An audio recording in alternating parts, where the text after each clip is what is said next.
A quiet teenage girl. A loving mother. No screaming, no struggle.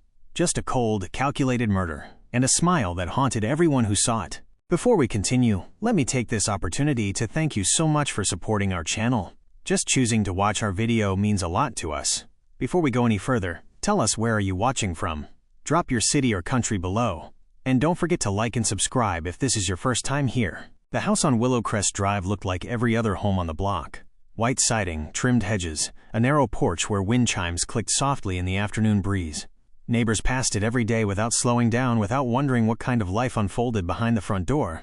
It was the kind of place people associated with safety, routine, and normalcy. Inside that house, a mother was raising her daughter alone. Mary Ann Hartwell had done everything she believed a responsible parent should do. She worked long hours, paid her bills, attended school meetings, and monitored her daughter's life closely. She believed structure created security. Rules created discipline. Discipline created success. Love, in her mind, was guidance. Firm, unwavering, constant. Her daughter Lena grew up inside that structure, learning one crucial lesson early on. Emotions complicated things. When Lena cried, she was questioned. When she showed anger, she was corrected. When she withdrew, she was left alone. Over time, she learned that silence was safest. Stillness was rewarded. Emotional neutrality kept conflict at bay. By her teenage years, Lena had perfected emotional invisibility. At school, she blended in. She wasn't disruptive. She wasn't exceptional. Teachers described her as polite and distant. Counselors noted she struggled to articulate feelings but didn't appear distressed by it. Her classmates barely noticed her at all. At home, the tension never disappeared. It simply went quiet. Mary Ann worried constantly. Lena didn't react the way other teenagers did. She didn't seem upset when privileges were taken away. She didn't argue loudly. She didn't rebel openly. That worried Mary Ann more than anger ever could. So she tightened her grip. More restrictions. More monitoring. More oversight. To Mary Ann, it was protection. To Lena, it was containment. Lena spent more time alone, often online, drawn to dark content, quote, crime stories, interrogation videos, body cam footage. Not for the violence, but for the behavior. She studied calm suspects. Composed criminals, people who spoke without emotion. She kept journals, not about friends or dreams, but about control, about freedom, about how problems ended when obstacles were removed. Her writing wasn't angry. It was observational, analytical. The resentment didn't explode. It settled. The day Mary Ann Hartwell died did not begin with an argument. It didn't escalate into screaming or chaos. It began quietly, like every other weekday. Lena came home early from school. Mary Ann arrived later and began talking almost immediately about grades, missed assignments, concerns raised by a counselor. She spoke firmly, standing in the kitchen, her back turned as she organized papers on the counter. Lena listened. There was no shouting, no visible rage, just a decision carried to its conclusion.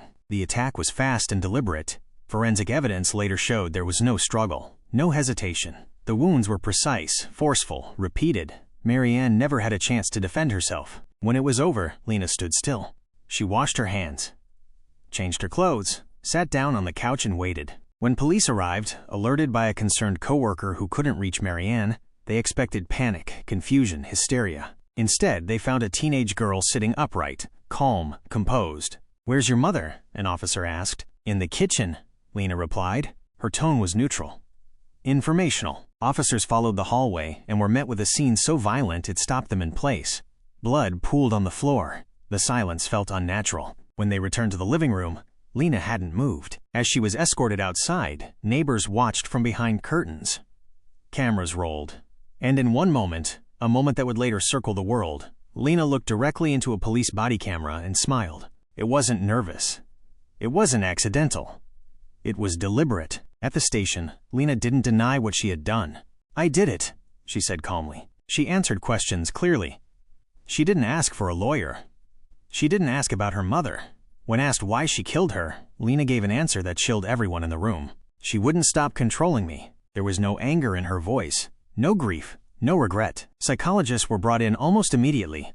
They noted her flat affect, her emotional detachment, her lack of remorse. She understood what she had done. She understood it was illegal.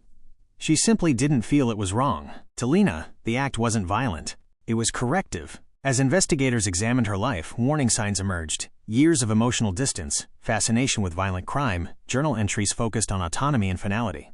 Friends admitted she had joked about wanting her mother gone. No one took it seriously. Why would they? She was quiet, well-behaved, invisible. The trial captivated the public. Media outlets replayed the body cam footage endlessly. Commentators debated whether Lena was evil, mentally ill, or emotionally broken. Parents panicked. Experts argued. The case became a cultural obsession. In court, prosecutors painted the crime as premeditated. Defense attorneys argued psychological disturbance and emotional underdevelopment. But facts remained unchanged. Mary Ann Hartwell was dead. Her daughter had killed her, and she felt relieved. When Lena took the stand, the courtroom fell silent. She described her childhood without emotion. She referred to her mother as her, never mom. When asked if she felt remorse, she paused. "I feel relieved," she said. The verdict brought no celebration. Lena was sentenced to long-term psychiatric custody, with the possibility of adult prison transfer later in life. Inside the facility, Lena adapted easily. She followed rules, participated in therapy, caused no trouble. Staff found her unsettling, not because she was aggressive, but because she was calm. She spoke about emotions like concepts, not experiences. She described the killing without distress. She wasn't haunted by it. The smile became a subject of endless debate. Some called it shock. Others stress. A few professionals believed something far more disturbing. They believed it was genuine, relief. As years passed, Lena aged within locked walls. Evaluations consistently described her as emotionally flat, cognitively intact, and remorseless. Experts disagreed on whether she was dangerous, not because she lacked control, but because she didn't need emotion to justify violence. When she turned 18, the state faced a decision: transfer her to adult prison, or keep her in psychiatric custody. Testimony revealed a chilling consensus. She does not require anger to commit violence, one expert said. She requires justification. Lena remained in long-term psychiatric care. Years later, during a private evaluation, she was asked if she would change anything about what happened. "I would change how long it took," she replied. She didn't see the murder as a mistake. She saw it as delayed. Today, the house on Willow Crest Drive still stands. Families live there. Meals are cooked in the same kitchen. Life moves forward. And somewhere behind locked doors, Lena Hartwell continues to exist. Calm, composed, unchanged. Her case endures not because of how violent it was, but because of how quiet it was. Because sometimes the most terrifying crimes aren't driven by rage or chaos. They're driven by certainty. And the most dangerous people aren't the ones who lose control. They're the ones who never feel the need to.